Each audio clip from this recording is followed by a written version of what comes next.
and we'll drive it, and it will probably terminate right there. There you go. And I was saying, Beautiful. We'll terminate right there. Right where you said it was. That's one of those ones. Big bulb of percussion. Totally. Oh, dude. That's crazy sharp, man. Texas, the Lone Star State. Some wild country and a whole bunch of wild hogs.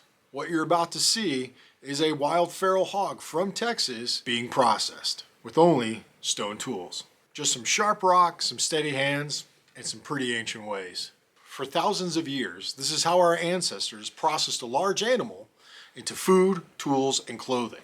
And our small collective tribe is now doing that once again. So 1, we can obtain the meat. 2, we can learn how to use those stone tools. And 3, get a deeper understanding of the rich cultural past that exists in Texas. It's messy, it's real, but is the purest connection you can have to your food. So here's your viewer warning. If you don't want to see and have a deeper understanding on where your food can come from, click away. But if you're intrigued and you want to know how our ancient ancestors took raw stone, shaped it into tools, and processed out some sort of game, I hope you enjoy. What this is I'm just going around the edge, pulling off flakes to butcher with.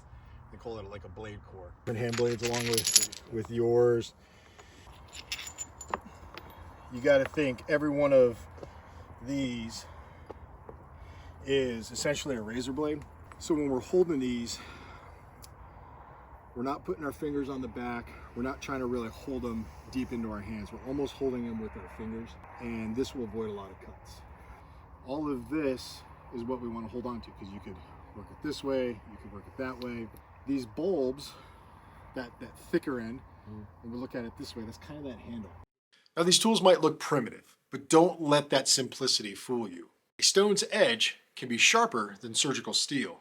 A chert flake, a raw blade, can remove the hide off an animal like you were taking your zipper down on your jacket. Go back and separate it. Yeah, you just come above it, and that fascia will release. Hafted blades, retouched flakes, and even hand blades are just as sharp and actually lacerate with every single cut. The trick with stone tools is letting the tool work for you. Not too much pressure, not too much force. Let the blade do exactly what you designed it to do. Short strokes, precision cutting is the key.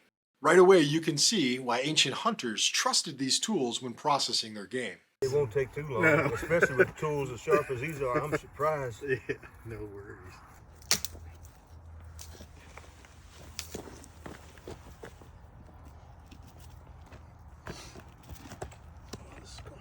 This a handle.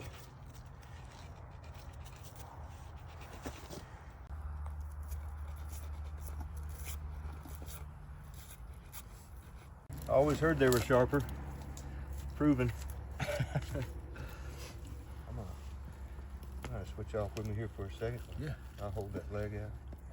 This isn't about one guy showing off his skill. Sure. It's a team. It's a tribe coming together to remove the meat, to remove the hide, remove those precious materials from that hog, and use them in the days going forward.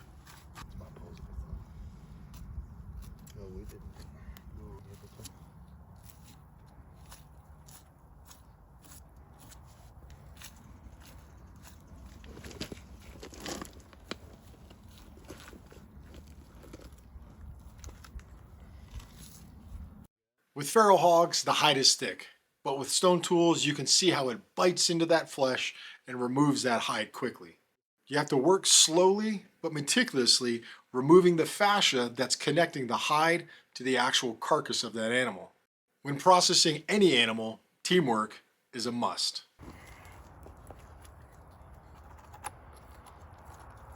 It's about 4 people reading the carcass, shifting their bodies, holding limbs, applying pressure, pulling on different tendons and ligaments, so somebody else can cut, move, and manipulate to ultimately remove that meat from the hog.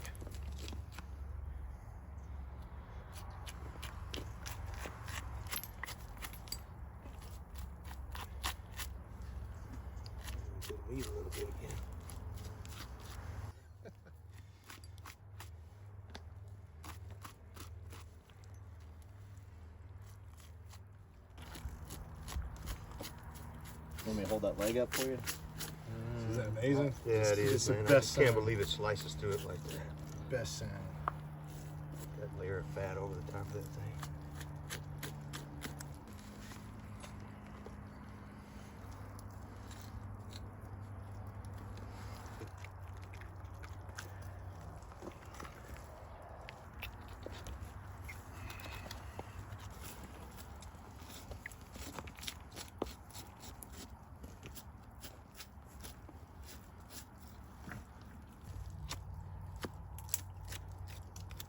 Wasted. Look.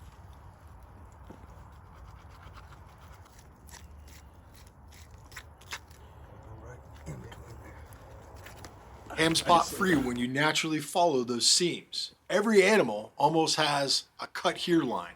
Those are the seams and the connective tissues that allow you to take off those vital cuts of meat. Pretty quick, immediate, right? They were attacking. Stone tools demand patience. They demand precision. Edges dull and tips break. And sometimes you need to resharpen them as you go.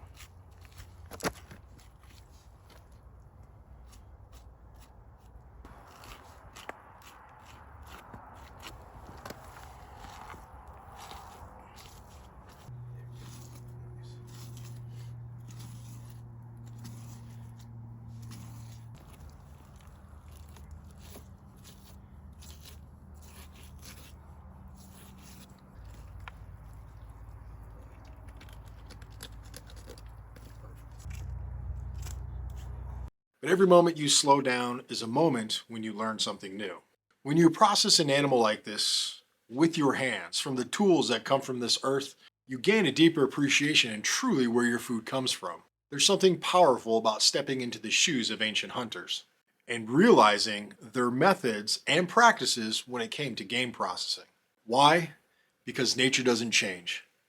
You see every muscle fiber that carried it, every tendon and ligament that allowed it to move, every bone that supported its huge mass. And you feel a responsibility to use everything on that animal that you can. I replicated a variety of stone tools that have been found in many archaeological sites in Texas. More importantly, from the same stone that comes from Texas. Now, aside from the four of us coming from a different time, this is exactly how ancient cultures would have done it 1,000, 5,000, 10,000 years ago. The same stone, the same general location, maybe a different animal, but you understand where I'm coming from. Despite what you're processing, many of the stone tools remain the same because they work. I call this ground truth. The truth from the ground, the actually doing of something, gaining experience, gaining knowledge, and gaining skill.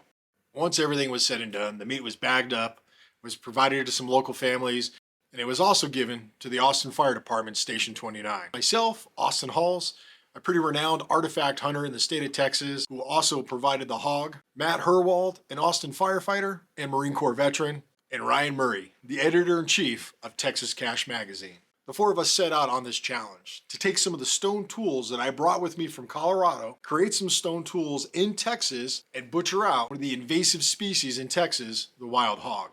But the idea was for us to experience and live that ground truth in many of the ancient cultures that once existed in Texas. To hunt a means of game and then fully process it with the tools that nature provides. Well, I hope you all enjoyed this video. It was short, it was sweet. More importantly, this is something I've dedicated my life to. The creation of stone tools, not just putting them up on a shelf on the edge of a coffee table to just look at, but actually using them. Using them the exact same way people have used for thousands, if not millions of years. This is the ground truth I aim to seek. More importantly, the ground truth I aim to share with you.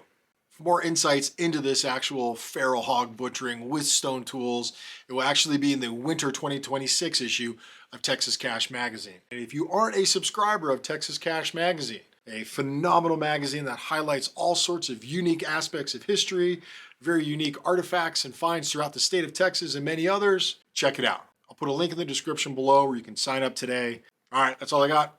Appreciate you watching.